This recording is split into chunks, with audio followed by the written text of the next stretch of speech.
Hello, IERC family. Happy New Year. I hope 2021 is off to a great start for you. This is our first video for 2021, and today we want to talk about motivation. I realize that over the COVID-19 season, some of you may have struggled with motivation, and so we want to help you with that. So today I have two of my really good friends. Both are coaches. One is Mario Velarde. You all know him. He's a longtime coach, and I know he's helped a number of you. We've had him out at our clinics on Saturday mornings. Very informed coach. He's coached a number of people. In the past, he was a great runner himself, and now he's using all that knowledge and experience to help other people. We're also happy to have Chuck Thompson, another good friend of mine, who is a certified Road Runners Club of America coach, a great marathon runner, triathlete. And so today they're going to help us with this topic of motivation. So guys, thanks for being here. Appreciate you taking the time to do this. Thank you for the invite. Thanks. Thank you, Reggie. So the first thing I want to talk about, guys, is in terms of motivation. You know, for the past 10 months or so, all races have been canceled. And you know, us runners, we get motivated externally. We get motivated by training. We get motivated by anticipating races. And a lot of that was taken away from us last year.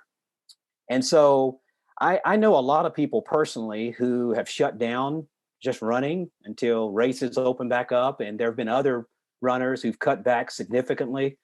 And as a result of that, they're losing some of that physiological benefits that they've already built up. So talk to us a little bit about this. We're not sure when races are going to open back up, but what would you say to our runners who have either shut it down completely or they've cut back significantly? What would you say to runners about the physical benefits of continuing to run?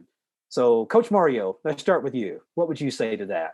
Well, the huge benefits, they're probably seen it themselves.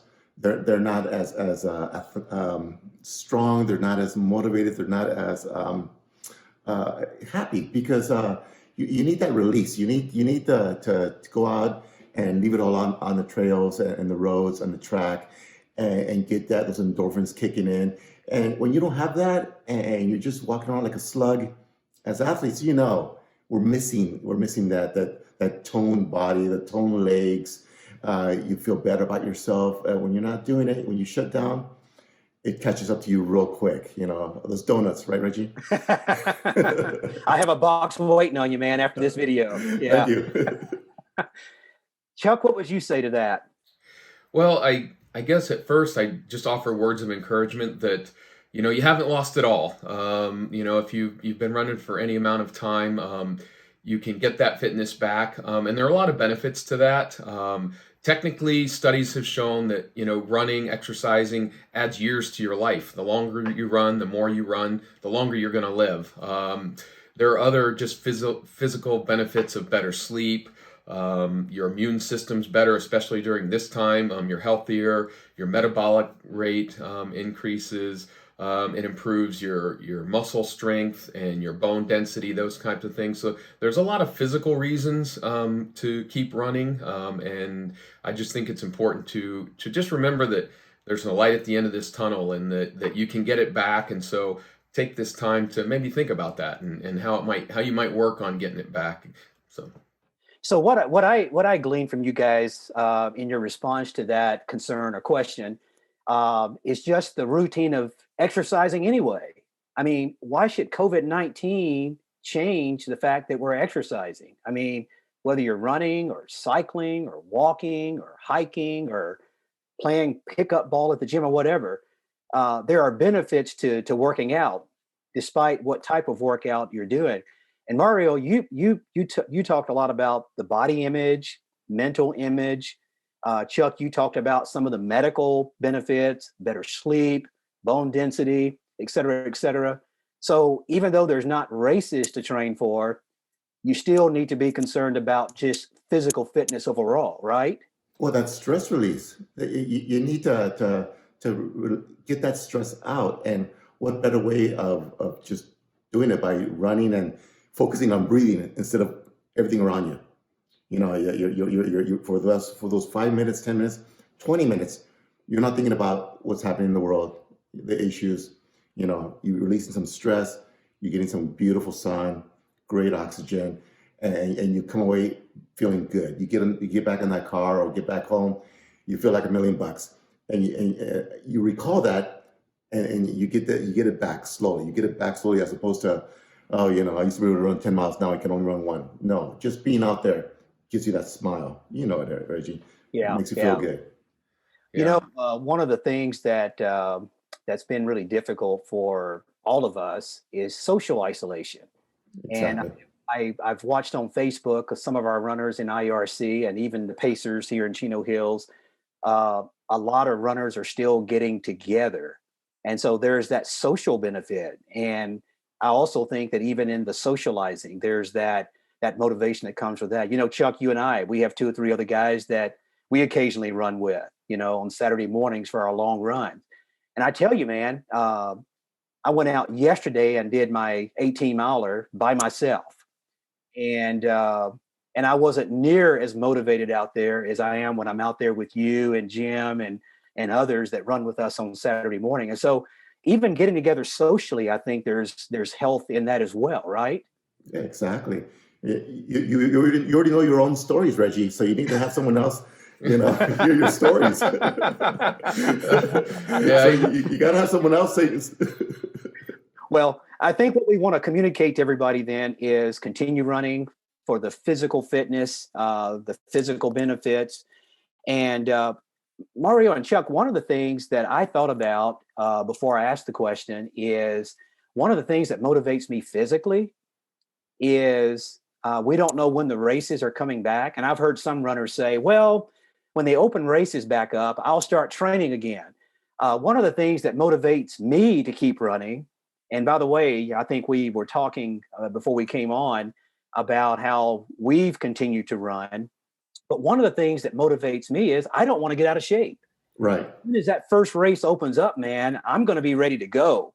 right, And I'm 57 years old, and I know that if I get out of shape, it's going to take me a lot longer to get back in shape. So, what motivates me is I know what it feels like, and I know what it's like to get out of shape and what it takes to get back in shape. You remember, Chuck, a few years ago, I shut it down for a couple of months. You and I went out to do track work together, and you were laughing at my pooch in the middle. Well, that ain't gonna happen again, buddy. All right. You sure? Where's those donuts? We'll see. Well, I'm So gonna give those to Mario. He's the donut man. All I'll right. take them, man. I'll take them. yeah. No, you're right. There's pain there when you if you don't do track for 8 months, all of a sudden you get back on track. Oh, that's gonna be so painful. If you haven't done a nice 10 miler on a Saturday or Sunday, you get out there running an 8 miler on hills. Oh, you're gonna hurt, and you're gonna be so upset with yourself, and that you let yourself go. You know, so there's that motivation of, like you said, don't get out of shape, or at least don't get that badly out of shape, and at least maintain some sort of maintenance. You know, and so when my runners call me and they say, you know, hey, I'm just doing blah miles, I'm just doing blah miles, I say, okay, that's fine. You're doing something, first of all. Second of all, every Wednesday, give me a course, a 2 mile course, 3 mile course, 4 mile course.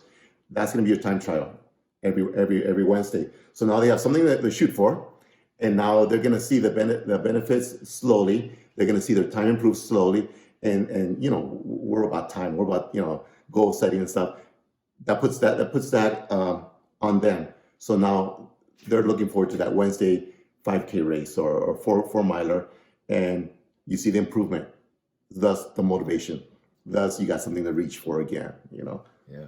That's Yeah. great. That's great. Yeah, What, I completely agree. I think it has to do not only with that, but I think you have to be reflective in terms of where you were at last year and figure out the reasons why you stopped running and revisit that why. It's super important, you know, and give yourself, you know, have a plan, whether it's your own plan or you find somebody or a group of friends and you just talk about it and you reconnect socially. even if it's just keeping each other accountable on Facebook or whatever your social platform is. We always get poked for bragging about our runs and what have you on those types of things, but it's important that, if you do that, you share that with others and give them an opportunity to encourage you and poke a little fun back at you, what have you. I'm surprised your 18-miler wasn't up on Facebook, Reggie, because, maybe you'll be up in a little bit. But he must have run 8-minute pace. See? I'm getting humble in my old age, okay? If it doesn't look pretty, Reddy doesn't put it up there. Is that what I'm hearing? So, that's a great job, Coach Chuck. You're right, because we see the post and we see how they're doing, and we see the excitement, and it just motivates you to go do it again. And for myself as a coach, I study and analyze what they did, and I think, okay, what happened here? And it gets my coaches juices going, and again, it motivates other people. And I encourage you to just post it, whether it's a 1 mile run. I walked 2 miles today. Someone's gonna say, you know what? I haven't walked 2 miles. I'm gonna go do it. And yeah, social media, Facebook, and I'm following all my athletes and seeing what they're doing. And I harp on them when they're not doing so well, and they do a Reggie 18-miler, and they don't post it.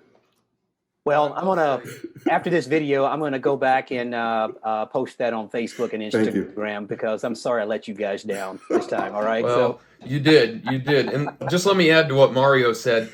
It's important to post maybe that stuff on Facebook to stay connected, but don't take that stuff out on the runs with you. Like, don't take any of that social media stuff or whatever, because that's got to be a safe place for you. And as Mario mentioned, psychologically, you just need that release and to just put that out of your mind and focus on whatever it is you want, but not that, because that stuff can steer you the wrong way. So.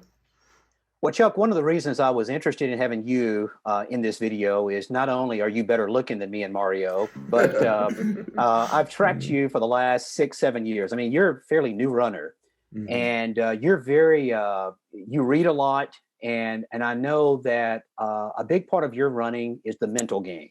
I know you've done a lot of reading just on mental motivation, the psychological aspect of running, which leads me to my second question. During this pandemic, again, there's so much uncertainty as to when we're going to be training for actual races again. We've talked about the physical benefits. What are some things that you could tell us about just mental motivation? Let's talk a little bit about the psychology of running, that inner discipline. So how can we mentally motivate ourselves to continue running? Yeah, you're right. I have done a lot of reading, research, what have you, on mental motivation, because that's something I struggled with in the early part of my my running days. But I think the first thing I say about that is control the controllable. You can only control what you do. So everything that's outside, no matter whatever it is, COVID or relationships or anything that wants to come into you, you can control what that is, and you can block it out, and you can decide if you're going to go out for that run that day or not. And there are a variety of things that can get in the way, but ultimately, there has to be some sense of self accountability, and you need to develop that thirst and that hunger to go out every day, instead of maybe viewing it as something you have to do. It should become something you want to do. So, so certainly control what you can. Also, especially right now, as there's a lot of people who haven't been running for a while, give yourself some room to grow. Be patient. Don't go out and try to do a Reggie Thomas 18-miler at 8 or 9 minutes a mile or whatever. But start out slow. Just take little bits, a mile or two a day, then bump it up the next week a mile or two or whatever it is. But start slow, and just seek mini victories to start doing this. I have a lot of tricks sometimes that I use in my earlier days, like setting all my gear out the night before, so when I'd wake up, it's already there, or setting certain alarms, or asking my family, how was that run today? So I knew if they were going to ask it, that I'd better done it. Or even Reggie, you get a little bit of credit, because you would always text me and ask me how my run was. And the worst fear was not being able to tell you that I bagged out on it or something. So, find an accountability person too, whomever it is, and ask them just to share with you your progress. And so I'd say at least initially that's what I would use for motivation. That's a great one, Coach. That is a great one. Make yourself accountable to somebody. Let them know, hey, I'm going to go do this, or even post it. Hey, I'm going to start training today, or today was my first workout, and you get a lot of kudos and stuff, and it makes you feel good. But yeah, tell 2-3 friends, hey, I'm going to do this, I'm going to do that. I'm going to train every Monday, Wednesday, Friday, whatever it is. And they're waiting for that text or post on Wednesday. How come you weren't there? Hey, what happened on Monday? You never miss on Monday. You always show up on Monday. All of a sudden, hey, so you're accountable to somebody. When you're accountable to somebody, you're going to show up. And you're going to be miserable all day if you don't. So yeah, you make yourself accountable, and you have people around you, positive people around you who are going to encourage you, and yeah, get you going, man. Yeah, accountability is huge. It's huge, whether that be a coach or another running friend or your spouse. But that accountability, if somebody knows what your goals are, what your intentions are, and they're going to be asking you about it, I think you're more motivated then to do that. What about discipline, guys? I mean, how does discipline play into this whole motivation thing? Well, I think it stems from why you run, part of it.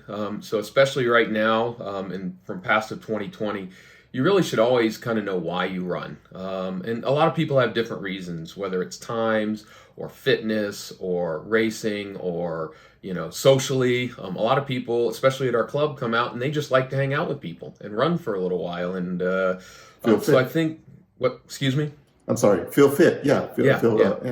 Yeah. And so it definitely starts out with the why you run. I think if you can identify the why, then the rest of it is a lot easier, and it certainly can motivate you and can give you that discipline to understand, hey, I want to run sub whatever time in a marathon, and in order to do that, here's the things I need to do. And so that would be my first comment on that. So guys, let's go ahead, Mario. I'm sorry. That was a great answer. Why do we run? We've been running for 7, 10, 15, 20 years. We might get into a rut. And all of a sudden COVID happens in March, April, and you're like, you know what? I needed that break. And that's fine. That's fine then if you want to take a break. But then you start cross-training. You got to do, try something new. Yoga, swimming, cycling, spinning, whatever it is, playing basketball, whatever it is. You'll come back to running with a bigger joy and gusto to run again because you missed it. It's been so much part of your life for 5, 10, 15, 20, 30 years, whatever it is. That's kind of taken away, sort of. When you come back to it, man, it's beautiful. I mean, and that's with anything. It gets taken away from you for a while. You take a little break. That's fine. You're in a rut. You're burned out. You're like, you know what? I'm going to try triathlons. All of a sudden, boom, you get back into the running thing. Glorious. So what I'm hearing you say, Mario, is if you do decide to reduce running because you're burned out or you're in a rut, you're in a funk, or whatever the case may be, it's okay to take a brief break, but make sure you do something exactly to maintain your fitness level. And I agree with you. If running is a true passion, after a nice little break, you're going to miss it. And I have actually gone through running burnout before. And I took some time off, the time that I got the pooch, Chuck, I was going through a little bit of burnout. But let me tell you, man, when I came back, I was so excited to be back out there. And I trained at a different level. And so there are some benefits to a brief break, just not too long, but make sure you do something cardiovascularly to maintain those systems that your body uses when you run, right? Exactly. Oh, yeah. exactly. Yeah, and I think, and you may know, Mario probably knows a little bit more about this than me, but most, I think, professional runners, there's a period of the year where they don't even run at all, like a month or 6 weeks, maybe even 8 weeks, where after their major race of the year, they don't even put on the running shoes. So, I think certainly, and they come back usually strong. I know, Reggie, I've seen you after your burnout, and you came back a stronger runner after that. So, Absolutely, that's a great point. My I learned this in the 70s when my coach would say, okay, season's over. It's November, late November. I'll see you guys in January. And it's like, okay. And most of us did nothing. And we come back in January, slowly build up, get in shape for May and June. Then the coach would say, okay, I'll see you in a month, 2 months. And so I did that throughout my age group coaching in the 70s, 80s, 90s. And then, and now, when you reach that pinnacle, that marathon goal, you've been training for 25 weeks, you get there, I say, okay, give yourself a rest, mentally and physically. You've just reached the ultimate, right? First marathon, half marathon, your first 10K race, whatever it was. Take a little break, whether it's a week, 2 weeks, 3, and they come back and they're excited, they're motivated, they're pumped up, and that's cool. And you avoid the burnout, because if you train 365, my opinion, if you train 365, you're going to burn out. You're going to get aches and pains, and it's going to hurt running as opposed to enjoy the beautiful day, the beautiful workout. So yeah, breaks, love the breaks. During the breaks, like you said, Coach Reggie, cross train, go do yoga, try something new, go cycling. You know, try cycling, try that. That's mountain biking, amazing.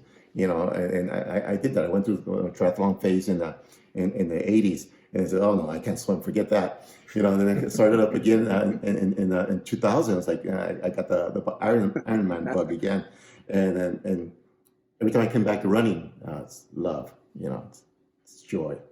I remember 2011, Ryan Hall, he placed 4th at the Boston Marathon. And on that particular day, he was the fastest American runner. And he was interviewed afterwards, and they asked him what he's going to do. And he said, well, I'm going to follow my routine. He said, I do 2 marathons a year. I do a spring marathon and a fall marathon.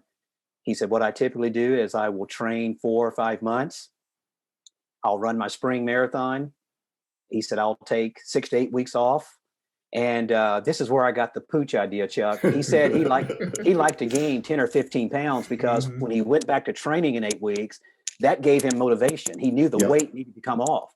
So that gave him the motivation to start training hard again. So he would start training another 4 or 5 months for his next marathon. And so that was his routine. And he said it was important to refresh the body, but also refresh the mind. And so I think there's some benefits to that. Yeah.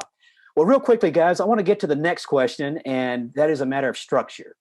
How do we structure our running when there's nothing to train for? What do you suggest? You know, typically, we follow a plan 4 or 5 days a week. We have our long run on the weekend. We have a tempo run during the week. We do speed work. Do you suggest that same kind of format when there's no races? If not, what do you recommend? I think for me, just speaking from personal experience, I recommend whatever you feel like doing. Is I'll just say it's if you don't have a structure and don't have a race. I trained through 2020. I had actually a triathlon up until the very last November of 2020, so I had something to train for. But even after that, I still trained. I kind of have a weekly routine, and I feel good when I do that. Like the body feels good and the mind feels good. And so, as Mario mentioned earlier, if you can go out and just clear the mind, if you get your workouts done in the morning, I have the best days when I do my runs in the morning. And so I think you need to do whatever you feel like doing, and as long as it's something, I'll just put it that way. So no, that's great. I believe that as long as it's something, but I like to put something on paper. Because again, it makes me accountable. It's there. It's Monday. Okay, today is going to be, I'm going to do some hill workout, 3 miles, 4 miles, whatever it is. And then Tuesday, I'm going to reward myself. Since there's no track tonight, I'm just going to take the day off. Wednesday comes around, I'm going to do a little bit of a longer run. And again, Thursday, you know what? I'm going to take a day off. But instead of day off, I'm going to cross train. I'm going to do planks. I'm going to try to see how I can get to the 5-minute plank. And so small little goals. And like I told you guys earlier, this gentleman set a Wednesday race, a Wednesday 2-miler, and it ended up being a 3.1 actually around Chino Hills. And that was his goal. So he was focused on that day. And it excited him. It got him going, and he was concerned about the long runs. And I said, don't forget the long runs. Don't worry. You're going to do the long runs, but you're still going to have legs enough to do the Wednesday. And so, he had a schedule, he had a plan, and typical new runners, had lots of questions, and he just walked them through it. And after 6-7 weeks, boom, knew the routine. He was excited for Wednesday, but he had it on paper, and so. I know I like things on paper. Hey, here it is. Okay, it's Wednesday. I know what to do, but if I see it, it's like, oh, okay, this and that. But I like to send my runners, my athletes notes and texts and, hey, did you do Monday's run? Did you do Monday's run? No. Why not? Well, what I like about our running club is, as you know, the LA Marathon, as far as I know, it's not canceled yet, but it was moved to May. And we still put the LA Marathon training plan online. The club is following that. Not everybody in the club runs LA, but a lot of people are following that plan.